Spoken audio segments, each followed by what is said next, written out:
game, quotes Goofy Haunted Animatronics, is now one of the most popular indie games of all time. It's got like over 10 games, a bunch of books, a bajillion fan games, and even a full-on movie with a sequel already in production. And due to this unimaginable popularity, it's been milked to death by merchandise. And my favorite part of franchises being milked by merchandise is the inevitability of cursed products. That's right, I'm talking about the officially licensed off-model Goofy caricatures of the original beloved characters. And that's not to mention the ever-expanding world of horrible knockoffs as well. So in this video, we'll be taking a look at the goofiest and most peculiar official FNAF products I could possibly find. And like a few of my other videos, we'll also be using them to decorate this image into the fully furnished Five Nights at Freddy's themed bedroom you've always dreamed of. But before we begin, I do want to note that I'm mainly talking about official items instead of knockoffs. And that's because I think it's a lot funnier when an official item looks horrible as opposed to a knockoff. Because you just know that an entire room full of businessmen with legal rights to the IP let something like this happen. So with all that out of the way, let's start decorating our FNAF themed bedroom. At Blaine's Farm and Fleet, farm is in our name, so caring for animals is second nature. This winter, find everything your horses need to stay warm, clean, and comfortable at the best possible prices. Get it Was to start by theming the room after the FNAF 4 bedroom, so I spent multiple hours painstakingly recreating the walls and floors until it looked like this. Then I found the blanket from FNAF 4 recreated and sold through Redbubble, so I'll be using one of the example images as the bed. The in-game room also has two large blue drawers, so I found some similar looking ones online and placed them in the room as well, so we have some surface area to decorate. And finally, I added two white doors with gold doorknobs like in the game. Then as an add, we'll start out with the relatively cursed Freddy Fazbear pillow pad, because he's just such a little rascal. I've always loved how goofy looking pillow pads can be. I'm so glad this is real. They even made a jumbo version that's freaking huge, so you can finally live out your dreams of cuddling a giant fluffy Freddy Fazbear while you sleep. The Freddy pillow pad is also an enemy in the spin-off game Freddy in Space 3, which is pretty funny. So there's Scott Calton himself officially acknowledging how cursed this is. They only officially made a Freddy pillow pad, but there's also a bunch of knockoffs of the other characters that look even worse. There's another Freddy, Golden Freddy, Fredbear, Bonnie, Chica, Foxy, and even Mangle, or Funtime Foxy, I don't know. These things perfectly glide the line of cursed and cute. I love them so much. There's even this really cute fan art of the knockoff Bonnie by @Smugmoth on Twitter, so shout out to them for making this masterpiece. I think a good place to put this is right in the middle of the bed, so it's like a cursed version of the cute little Freddy plush that's there in game. Hello, it's me from the future. Literally right after I recorded this, they just announced an official Foxy pillow pad, so it looks like they are actually making more official ones.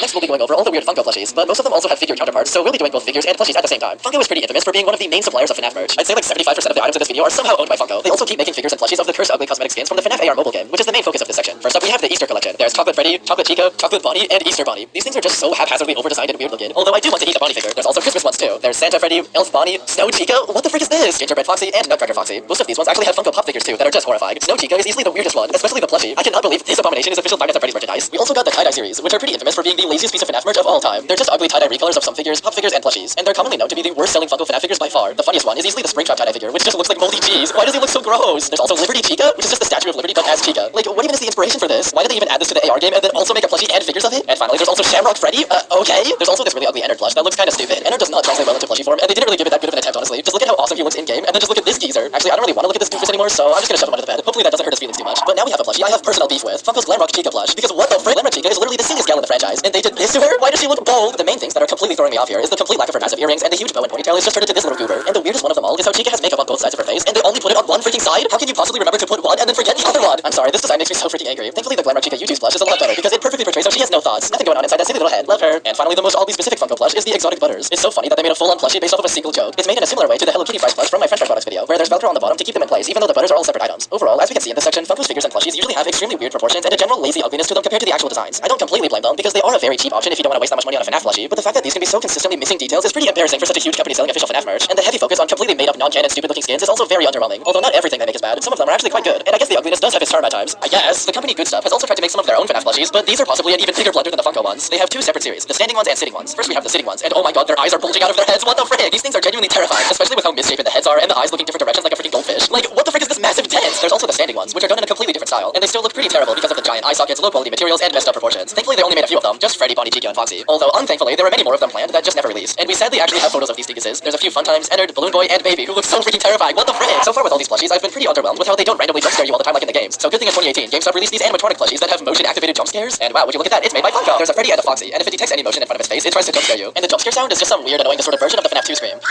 Anyways, these things look kinda ugly, and it literally predicts the goofy-looking red eyes that the first FNAF movie trailer had a full 5 years ago, which is pretty funny. Also, I'm so sick of all this Freddy merch making him such a bright tan color. He's freaking dark brown. Look at him. Although a year before this in 2017, Morbid Enterprises also released a Freddy toy that jump scares you. It's a 3-foot-tall model of Freddy Forbear that just kinda moves around a little, plays creepy music, and keeps randomly screaming at you. Although the design is really weird looking. I really like the material and much more accurate colors, but the face just isn't it. Their goal was definitely to create a creepy item that you would never want in your bedroom, and they absolutely succeeded in that, which is exactly why I'm gonna put this in our bedroom image. I think a few of our FNAF products need a bit more style, so good thing the company Sunsnatch has made these terrifying FNAF sunglasses. There's one for Freddy, Chica, Bonnie, and Foxy. I don't even know where to start with these. They're just so hilariously cursed looking in the most beautiful way possible. Mainly just the separated eye lenses make it look like they have two mouths. I feel like the actual in-universe Freddy Fazbear's Pizzeria would totally sell these for birthday parties. They're just so tacky and funny looking. Moving our focus onto this shelf, let's add a few other cursed looking Funko Pops we missed. Specifically the sister location jump scare ones are the most cursed looking things ever. They're just genuinely horrifying. I don't know why you would ever want these on a shelf, which is exactly why I'm putting a few of them on our shelf. But now let's talk about another massive line of figures that Funko also owns, the Mystery Minis. I didn't know Funko had it in them to cook this hard because these things are freaking awesome. The designs are just so weird, cursed, and kinda cute all at the same time. There's a bunch of devious looking ones like the Chica, Toy Chica, Golden Freddy, and Shadow Bonnie. The scroingly ones like the little little toy cupcake, Fredbear, Paper Pals, and Candy Cadet, the menacing Nightmares and Springtrap, and even a little Fanny. She has no thoughts in that squishy little head. There's also a Flocked Fanny that's the same thing but with a soft texture on it. I actually bought one because I wanted to and I like the texture, but then there's the really cursed ones, like even more horrifying sister location jump scares, the twisted ones, Yendo, Molten Freddy, and Nightmare Cupcake. Even the default circus baby is just so creepy looking for some reason. And there's also this version of Springtrap that's just, oh my god. But now we have my absolute favorite one of them all, the crying child figure. I don't know how, but this thing is so ghostly, hollow, and unsettling, while also being kind of cute at the same time. Like, he kind of reminds me of Baymax from Big Hero 6. It's just so funny that they turned this abstract massive lines into a smooth 3D model. And while the Mystery Minis are probably the best Funko FNAF merch, let's quickly mention their absolute worst, the Popsies. I genuinely despise these stupid things so much, to the point where I don't even really want to talk about them. Just, you're one of us. Have a killer day. I've got my eye on you. Surprise, happy Easter. Let's just put one of these on the shelf and move on already. Next, let's talk about these ugly looking FNAF Squish Me toys, because I honestly kind of hate most of these designs. They're just so dumb looking. Like, why does Toy Bonnie have such a 5 head, and the puppet not even having arms is just so weird. They even made one for just a stack of pizza boxes, and there's even a whole series of glow-in-the-dark versions as well. And finally, there's also the Mega Squish Me's, which are just giant versions of Freddy and Foxy that actually look kind of cute, I guess. Oh no, Freddy Fazbear. Oh god, has been released. Oh my god, look at him. Wait a second, he smells weird. I think it's scented, but the packaging doesn't say anything about that. It literally smells like fruit. Yeah. But that's not the end of Squishy FNAF toys. There's also these keychains where the eyes pop out, and would you look at that, they're owned by Funko. These were released in 2016, and there's a Freddy, Bonnie, Chica, Foxy, and Springtrap. And obviously I had to get one, so put in your guesses for which one I got. 3 reasons why my kids learn better from playing video games. 1. Wait. I'm going to get batteries. I love you, batteries. We put batteries in it, so the experience is now heightened. Oh, this is so much better. Oh, it's so much better now. Never mind, take back everything I said on this game. I'm gonna have a heart attack. Here we go. This is going on for too long. What do you man? This Jack in the Box is so lame. Freddy Fazbear to the third. Wait, why is it popping out? I sure hope there's a really scared animatronic bear inside this box right here. Alright, how do I get that? Survive Till 6 AM, which is basically a direct adaptation of FNAF 1 into a board game, and you can either play by yourself or with a partner. And apparently, many people say this game is incredibly confusing and complicated, which is not surprising, considering that they're adapting a literal video game into a single-player board game. But what's even crazier is they also made a Survive Till 6 AM Security Breach edition. Like, how the frick did they manage to adapt Security Breach into a goddamn board game? If anybody has actually played these, please let me know how the experience is in the comments, because that just sounds insane. And finally, there's obviously a FNAF themed Monopoly. There's always a goddamn Monopoly. Like, just looking at the list of every version of Monopoly, we got that much. So I'm just gonna put it under the bed because I don't really care. The pieces are pretty cool though. There's a Freddy plush, microphone, Freddy mask, Foxy's hook, Bonnie's guitar, Chica's cupcake, and a Freddle. I like the cupcake the most because it looks so silly. The money is replaced with pizzeria dollars for some reason, and the game is now about buying animatronics and building pizzerias. And it's pretty lazily done because some of the animatronics you can buy are Ennard, which obviously doesn't make any sense, Springtrap, which literally has a reanimated corpse inside, and all the nightmares, which are literally figments of imagination. How are you able to buy those? I don't know what this means for the FNAF lore, but the implications are huge. Matt, please get on this. I'm getting a little thirsty, so let's move on to the next section, mugs.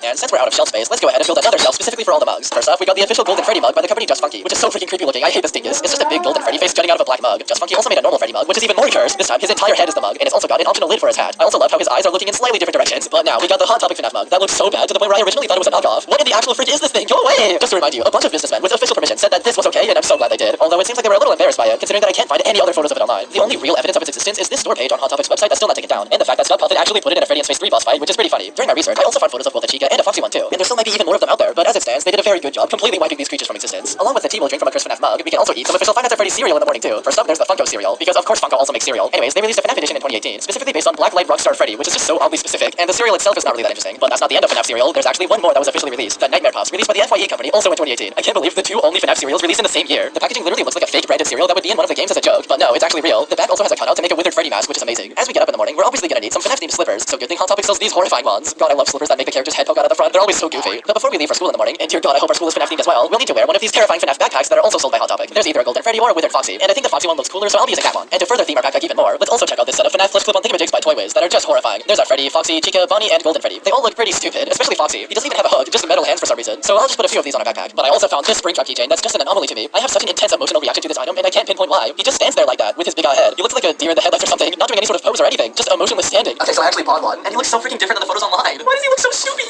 It's just an entirely different item. Why did they freaking lie to me? Funko has lied to me yet again. Oh my god, oh, the yellow baby. What the, like his head turns? I didn't know that. He looks like when you're at the checkout at a grocery store, and your mom left to go get something, and you just stand there staring at the cashier like this. Like, why does he just look like an 8-year-old just waiting for their parents? Look at him! Oh, the dead body on the side of the road. This grass-colored carpet was such a good investment. This is so funny. Also, I just want to mention this funny review of it that says 5 stars. Silly little guy. He is my ugly little yellow baby. They also have some other characters, and there's always something off about them. The way they're standing with their arms at the side and the messed up proportions is just so uncanny to me. Like, Foxy is holding up his hook, trying to look intimidating, but he just doesn't know what to do with his other hand. Let's also decorate the outside of our house with these giant inflatable FNAF characters. I know it looks like it, but these are knockoffs. They were officially released by Morbid Enterprises in 2017. There's just so many things wrong with how they look, but that's obviously to be expected from inflatables. Seeing these scallywags on someone's front lawn would be so terrifying. So let's just put these silly goobers right outside our window so they can just stare at you while you sleep. And now we're pretty much done with all the cursed products, but I do want to take a moment to talk about my favorite non-cursed FNAF product, the Super Racers. Although these were made by Funko, they're easily one of their best pieces of FNAF merch, right next to the Mystery Minis from earlier. They're basically a bunch bunch of silly racing toys based on a few random animatronics, and they have such creative and satisfying designs. I love them so much. We got Toy Freddy on a microphone, Chico on a birthday cake, Foxy on a pirate ship, Golden Freddy just driving the entire office, which is pretty funny, Ennard in a basket of exotic butters, Lolbit in a pool of TV static, which is a really obscure character choice, but it's still pretty awesome. Then there's the puppet in a music box, and the cupcake on a tray. The complete lack of Bonnie representation kinda sucks though. My man always getting forgotten. I really hope they make more of these someday, especially for security breach characters. Or imagine if they made a freaking Mario Kart clone filled with all the animatronics driving carts like this. That would actually be so peak. But now, the real reason why I bought them all is to answer the age-old question: which FNAF animatronic is the most aerodynamic? So just like in my fast food toys video, let's set up a racetrack to time them. Carry out large 2-topping pizzas for just $6.99 each at Domino's this week only. We're all about options. My favorite part of the game is that I could customize my character to look however I want. Play now for free. Welcome to the Goofy Forest Raceway. Today we've got 8 FNAF themed racers to compete for the best time. Each racer will get 3 attempts and will take an average of their times as the score. And the winner will earn the title of most aerodynamic animatronic. First up is Toy Freddy, and would you look at that, starting it off strong with a 1.19 second average. It's Chica's turn on the raceway, and she scores a lousy 1.21 seconds, putting her right behind Toy Freddy's place. And now for her Cupcake's turn. 0.14 second average, stealing first place right at the last second, which means Ennard wins the most aerodynamic animatronic award. A round of applause for Ennard. And now with all that out of the way, let's add a few FNAF posters as the finishing touches, and the room is finally complete. It was so much fun to look at all the cursed official FNAF merch that's come out over the years. It's